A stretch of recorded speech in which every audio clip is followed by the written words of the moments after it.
Seemingly every week now, we're seeing stories where they're trying to tell us how great and wonderful the world's going to be when we just put chips in our brain.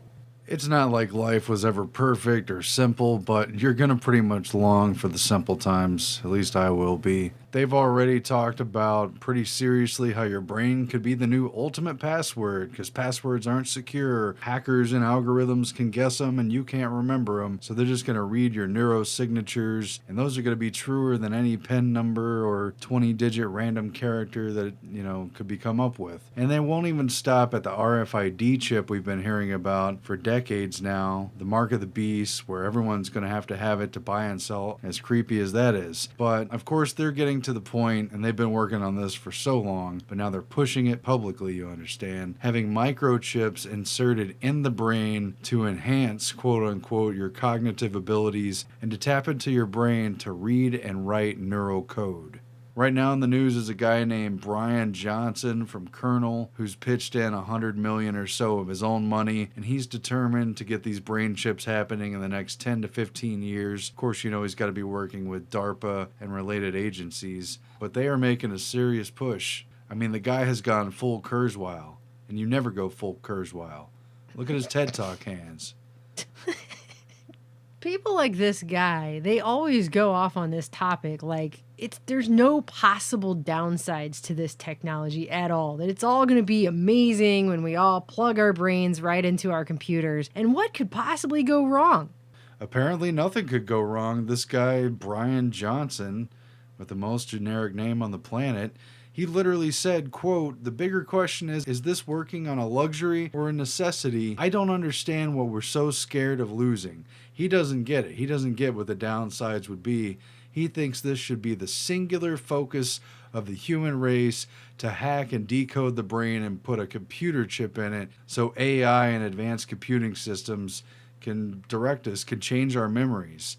And he's openly talking about creating perfect memories, deleting bad memories, living experiences, as if you were a cowboy in the 1800s, or having people buy and sell their memories. Yeah, Total Recall. Exactly. All this dystopic fiction is coming true. And he's even talking about people bioengineering themselves to live underwater in the oceans in the future and breathing like dolphins and seals.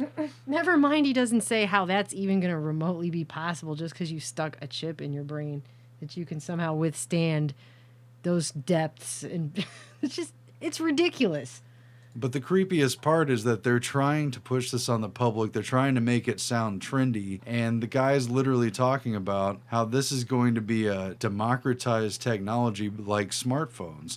They want them in everyone's hands. They don't only want the rich and powerful and the wealthy and the trendy to have them. They want poor and average people to have them too. Brain chips in your head. Today you've got the smartphone. Tomorrow they'll be in your head. That's what this guy wants. They want them in everyone's heads, yeah. And the thing is they never talk about the potential downsides. But lately, I'm starting to actually see articles that do broach that subject. And it has to do not just with your privacy, but your actual autonomy. And experts are now starting to come out and say, hey, wait a minute. This actually isn't going to just look like the movie The Matrix. This might actually be a serious problem. It says right now these technologies could exacerbate social inequalities and offer corporations, hackers, governments, or anyone else new ways to exploit and manipulate people. Yeah, you got that right. When they're literally in your brain. Is the issue going to be privacy? Will these devices be able to read your thoughts as you walk around the same way cameras now capture your image? Well, we already know, after having looked into this, that the answer to that is yes. And they talk about autonomy. Will devices that read your thoughts and autofill what you want to do next make you feel like your free will has been hijacked? The ethical thinking has been insufficient. That statement is so underwhelming for the gravity of this particular situation. Science is advancing to the point where suddenly you can do things you never would have thought possible. That's a nice way of putting it. And you have all these people like Ray Kurzweil and Elon Musk and everything saying, yeah, we got to do that. Merge with AI by improving the neural link between your cortex and your digital extension of yourself, which already, like I said, already exists. And you have the Facebook team coming ahead and saying, oh, it's going to be great when you can just think only the thoughts you want to share right into your Facebook platform. We are not talking about decoding your random thoughts. We're talking about decoding those words, the ones you've already decided to share, by sending them to the speech center of your brain. People have already said that they'll trade their privacy away for some convenience of being able to type what they had for breakfast on Facebook, so this will just be fine. And the Google policy about a lot of these things is to get right up to the creepy line but not cross it. I would argue that implanting things in your brain is beyond the creepy line. Mine in particular. Yes. At least for the moment, until the technology gets better. Yeah, right now, today, privacy is a thin veneer and a kind of well-respected good idea that's not followed through with. Tomorrow, the concept of privacy as we know it now will no longer exist, just as Bilderberg said. I guess the one good news is that out of all the comments on this story, there's one person who says it's a good idea. Everyone else says, hell no, the only one who will have access to these things will be governments and their pigs. The government will be in your head. Well, because that's all the rest of this technology, like these ones, which started and originated with the military, with DARPA, your television set, your internet, your computers, all of that, GPS, all of it. It was all weapons first. And then it came to you and everyone thinks it's just their friendly little technology. But every single one of these things we have now been told, admitted to our faces, that they can spy on us through them. There are backdoors in them. They can turn on cameras and microphones when you don't even know your television's on anymore. The CIA, right in your living room. They've admitted this. It's not a question of would they,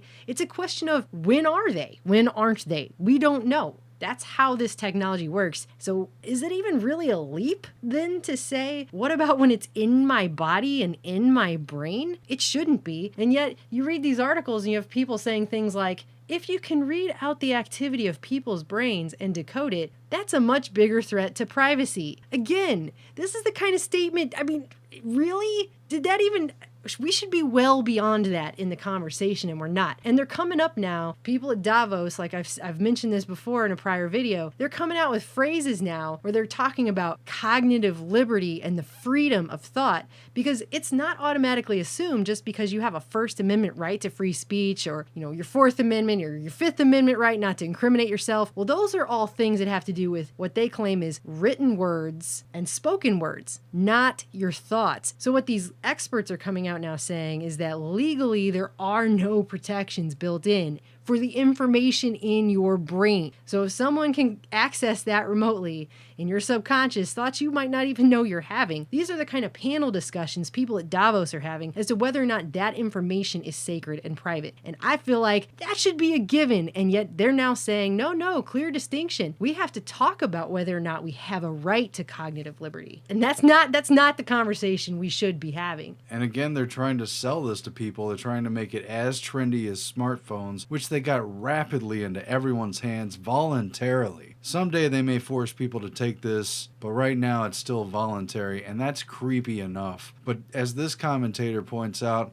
there's still no cure for cancer. They can't even get Windows 10 functioning properly, and a million other technologies, and they're promising people the moon. They're promising people the ability to live like fantasy creatures and live alternate worlds. Well, they still don't have basic things figured out that are age-old on this planet. But they're going to put a chip in your brain and it'll just be like the Matrix. You'll just learn Kung Fu in 5 seconds. Like, give me a break. Give me a break. If people really think that's what it's going to be like, then we've all been dumbed down to a point that is frightening, okay? And speaking of 666, that date actually is brought up specifically in this Gizmodo article about DARPA's brain chip implants could be the next big mental health breakthrough or a total disaster, because they're talking about how they're going to use these chips on all manner of mental health issues. You know how we have all these mass shootings under Obama, and now we're starting to have a lot of mass shootings under Trump, and they're making that distinction like they've made for the past decade now. It's not the guns, which I agree with, it's the people using them, but they keep talking about the mental health issues. And then you had Obama put out all those mental health executive orders in relation to guns and how we're going to have to treat people. Well, that's going to meet somewhere with this technology where they're saying, well, we're going to use these brain chips to fix all of these people who have all of these depression, anxiety, schizophrenia, personality disorders. There's a whole list in here, and they're saying we're going to fix those people with these brain chips. everything right down to people who get hand cramps. We're going to fix them all with these brain chips, okay? And interestingly, the first time that this was done to someone just so happened to be on June 6th, 2006. It was the first time that they used implanted electrodes to remotely stimulate someone to not have depression feelings anymore. But as this article continues, there's an array of ethical questions. Does inserting a chip into someone's brain mediate their brain circuitry and change their identity? Might it eventually lead to the ability to simply treat ourselves when feeling blue, a sort of high-tech take on Aldous Huxley's Soma? Could you use a DBS device to hack into someone's brain, or control them, or enhance them? Is it potentially dangerous in the wrong hands? But these are the kinds of questions they always toss out in these articles so blithely like that, and then don't ever answer. Isn't that nice? And then they just go on to tell you how great it all is. Well, in this article, I will give credit where it's due. They actually did mention a few of the possible downsides here, because they found out that even the people they've been helping with these things who have Parkinson's and stuff like that, some of them completely flip out. Like this person, electrical stimulation of their brain resulted in him anxiously crouching in a corner, covering his face with his hands and speaking with a childish high-pitched voice, which when he snapped out of it later, he couldn't even remember doing, so he completely disassociated from himself. You have other people who had this for Parkinson's, and 20% of them said they feel like a machine. It also goes on to say that some of the side effects of this technology are word fluency and verbal memory decline, depression, increased suicidal tendencies, anxiety, and mania. So it can completely change people's personalities. They go on to say that it can make you a different person, and it can make all the people around you think you've changed. Because ultimately, I don't think they've really figured out all of the different interconnections of the brain, which is one of the most complicated machines, if you will, on the planet. And I don't think they fully know what they're doing when they're in there. Not even to this day. They just act like they do. But they want in there bad. It's the only place left that they haven't hacked. And you know how this story goes, but I want to leave you with one more story, seemingly unrelated on the surface. There's a doctor in New Hampshire who's just had to revoke her doctor's license. She's 84 years old. She's been practicing since the 60s. And by all accounts, she's a fairly great doctor, has the personal touch of a small town, doesn't over-medicate people, gives them a lot of herbal remedies, and she's got herself in trouble for refusing to use a computer. She has lost her doctor's license. And it just goes to show you, they will eventually force you onto these platforms. This woman has been practicing medicine without complaint for years and years and years, but now because she doesn't know how to use a computer, doesn't have enough money to hire an assistant, she's been forced to turn in her license. And they're talking about for decades how this doctor has taken poor patients, people without insurance, anyone who can give her just $50 in cash, and that she never made big money off being a doctor, and she was just interested in helping people, and she really hasn't done anything wrong, except she hasn't complied with the 2014 law that was passed in New Hampshire requiring doctors to submit to the state's mandatory electronic drug monitoring program aimed, perhaps with good intentions, at tracking opioids to keep people from overdosing and abusing the system. They're now shutting down what sounds like a pretty decent doctor as far as doctors go because she can't and won't comply with submitting everyone's data into a computer system. That's today. Tomorrow it's these brain chips. And it should just be on the record that these are the kinds of technologies that they were working on back during the CIA's MKUltra. Just saying. So this is something that they've been working on for a very long time now. They've just now decided they're going to start rolling it out and pushing it in everyone's face because obviously behind the scenes, they've only been perfecting it since the 50s. Absolutely, and the technology is not what's holding them up. It's the public's acceptance and usage and compliance with this stuff. And they actually mention in here, just by the way, that with any treatment of any brain disease, we risk trying to make everyone the same and treat any variation from the norm as a sickness.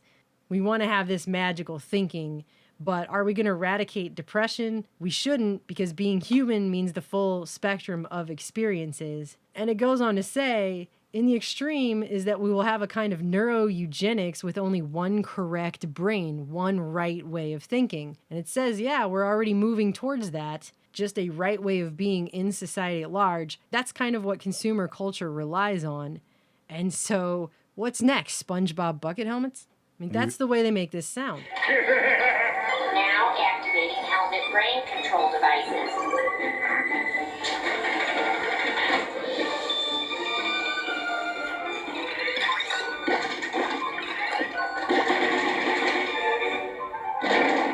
get it. We all did the trendy things with the cell phones and we walk around being tracked and traced all the time. But I don't know. I think they're going to have to wait a little bit longer before they get people to actually accept putting this in their brain. I hope so, because I don't think society is ever going to be the same again after they start putting chips in people's brains and hooking their brains to computers. They can wait till I'm long gone. That would be fine with me. You never go full Kurzweil.